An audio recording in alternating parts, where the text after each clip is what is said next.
جب فتح ہوا تو حضرت سعد بن ابی وقاص رضی اللہ تعالیٰ عنہ کہتے ہیں کہ کچھ لوگ مجھے کہنے لگے کہ ہم آپ سے معاملات طے نہیں کریں گے، ہم جزیہ دیں گے، ٹیکس دیں گے، اسلامی حکومت کے زیر اثر آئیں گے، لیکن آپ سے معاملات طے نہیں کریں گے، اپنے امیر کو بلائیے۔ تو حضرت سیدنا سعد بن ابی وقاص کہتے ہیں میں نے خط لکھا، فرماتے خط لکھا حضرت عمر کو، میں نے کہا جناب آئیے۔ جواب میں حضرت عمر نے خط میں جواب لکھا کہ فلان دن فلان تاریخ فلان وقت میں ملک کے شام پہنچ جاؤں گا۔ حضرت سیدنا عمر چلے گھر سے، ایک غلام، ایک گھوڑا، ایک نیزہ۔ حضرت فاروق اعظم نے کچھ کھجوریں، خشک کھجوریں، کچھ سرکہ باندھ کے رکھ لیا رستے میں کھانے کو۔ یہ بادشاہی میں فقیری ہو رہی ہے، لاکھوں مربع میل کا حکمران ہے، کروڑوں اربوں روپے پاس پڑے ہوئے، وہ ساری چیزیں رکھ لیں اور سیدنا عمر فاروق رضی اللہ تعالیٰ عنہ چلنے لگے۔ اب غلام سے کہنے لگے بھئی میرا گھوڑا ذرا ماڑا ہے، کمزور ہے، طے کر لیں اتنے میل تو گھوڑے پہ بیٹھے گا میں پیدل چلوں گا، پھر اتنے میل میں گھوڑے پہ بیٹھوں گا تو پیدل چلے گا۔ ملک کے شام پہنچنے کا وقت آ گیا۔ جب وقت آیا تو پیدل چلنے کی سواری حضرت عمر کی تھی، ان کی باری تھی پیدل چلنے کی، اور سواری پر سوار ہونے کی باری غلام کی تھی۔ توجہ، یہ لوگ رشتے کرتے ہیں نا تو کرائے کی کار لے کے چلے جاتے ہیں، بعد میں وہ پوچھتے ہیں کہ تسی تے کار تے آئے سو۔ ہم اپنے آپ کو بنانے کے لیے جھوٹی انعام بھی خریدنی پڑے تو خریدنے سے ہم پرہیز، ہم جو بتاتے ہیں وہ ہم ہوتے نہیں، اور جو ہوتے ہیں وہ ہم بتاتے۔ حضرت سیدنا عمر فاروق رضی اللہ تعالیٰ عنہ سواری پہ غلام ہے، خود پیدل ہے، اور حال کیا ہے،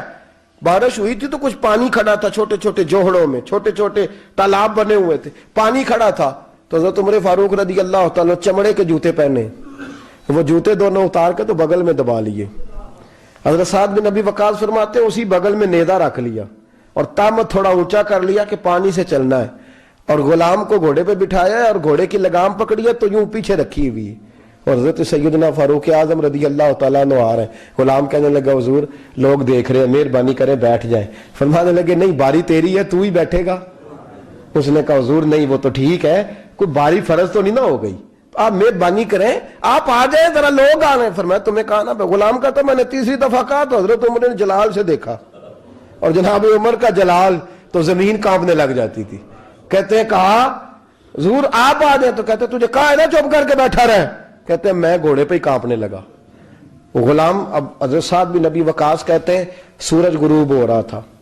شعائیں پانی میں پڑ رہی تھی، حضرت عمر پانی سے، میں نے غور سے دیکھا تو دوڑا گیا،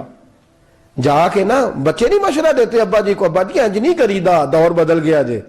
کہتے میں دوڑا گیا اور جا کر کے حضرت سیدنا عمر فاروق کو کہا حضور مہربانی کریں، ٹھیک ہے آپ کی درویشی سے کون آگاہ نہیں، وزیر کھڑے ہیں، سفیر کھڑے ہیں، بڑے بڑے عمرا، بڑے بڑے ملکوں کے حکمران ہیں، آپ مہربانی کریں یہ تامت ذرا نیچا کریں اور جوتا پہن لیں، اگر خراب ہو گیا تو اللہ نیا بھی دے دے گا، اور مہربانی کریں ذرا غلام کو کہیں نیچے آ جائے۔ حضرت عمر کہنے لگے تمہیں کیا تکلیف ہے؟ کہا حضرت جی وہ وزیر مشیر کھڑے ہیں، یہودی ہیں، عیسائی ہیں، نجرانی ہیں، وہ بڑے بڑے مذاہب کے اور بڑے بڑے ملکوں کے، آپ کا بڑا نام سنا ہے۔ حضرت سیدنا سعد بن ابی وقاص فرماتے ہیں میرے ساتھ اتنا ترش رویہ حضرت عمر کا پہلے کبھی نہیں ہوا۔ کہتے ہیں ماتھے پہ شکن آیا اور کہنے لگے تجھے تیری مار ہوئے، ان 4 لوگوں کے لیے میں اپنے نبی کا طریقہ چھوڑ دوں، ان 4 دنیا داروں کے لیے نبی پاک کا طریقہ چھوڑ دوں۔ فرمانے لگے سر سے پگڑی اتاری حضرت عمر نے جلال میں، فرمانے لگے میرے سر پہ جو بال ہے نا یہ مجھے کسی دنیا دار نے نہیں دیے، یہ ساری عزتیں مجھے آمنہ کے لال نے عطا فرمائی ہے، اور میں ان محبوب کا طریقہ ان 4 لوگوں کی خاطر چھوڑ دوں۔ فرمایا قرآن کہتا ہے ان اللہ یامر بالعدل والاحسان، جب میں نے خود عدل کا تقاضا یہ رکھا ہے کہ کبھی وہ بیٹھے گا کبھی میں بیٹھوں گا، باری اس کی ہے تو میں کیسے بیٹھ جاؤں۔ حضرت سعد بن ابی وقاص فرماتے ہیں اسی درویشی میں سلام اس پر کہ جس نے بادشاہی میں فقیری کی، کہتے ہیں اسی درویشی میں حضرت عمر پہنچے تو جو پہلے ڈرا کرتے تھے جب حضرت عمر آئے تو انہیں کامتے بھی دیکھا، روب اور بڑھ گیا، ان کے دلوں کے اندر حضرت عمر کا دبدبا اور بڑھ گیا، اور میرے کانوں میں کہنے لگے سعد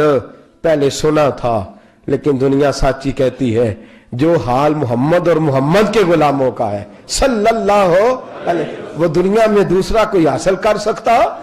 آج ہمارے پروٹوکول، ہمارے دبدبے، ہماری انا پرستیاں، ہمارے دعوے، ہمارے طریقے خدا را اپنی زندگی میں تبدیلی لائیں. درویشی، سادگی، بے تکلفی، یہ زندگی حسین ہوتی ہے. اگر اللہ آپ کو بہت زیادہ مال و دولت دیتا ہے تو جتنا وہ مولانا رومی کہتے ہیں جتنا ٹہنی پہ پھل زیادہ لگتا ہے نا